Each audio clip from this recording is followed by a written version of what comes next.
Even a system like the one Indiana is implementing, where people taking advantage of the expansion will pay some of the cost, is of no interest to Governor Walker. Governor Walker spent part of his Wednesday laying out budget initiatives related to Medicaid, which will include extra funding for hospitals that treat a disproportionate number of Medicaid patients. If a hospital has to pay more for uncompensated care, they just spread the cost off to everybody else who has a payer source. And so the more we can keep that under control, the better. He also wants to fund a pilot program in 3 counties for dentists who see Medicaid patients to help them with low reimbursement rates.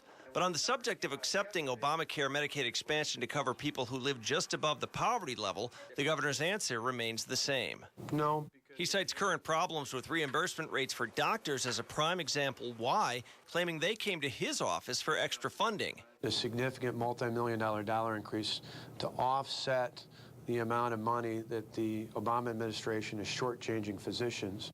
The governor says he won't be able to help them, and he doesn't want taxpayers to be similarly shortchanged if the federal government fails to reimburse the states in future years.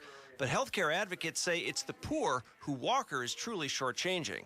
We think there are at least 26,000 people who have been priced out of health care unnecessarily who ought to be on Badger Care with full federal funding.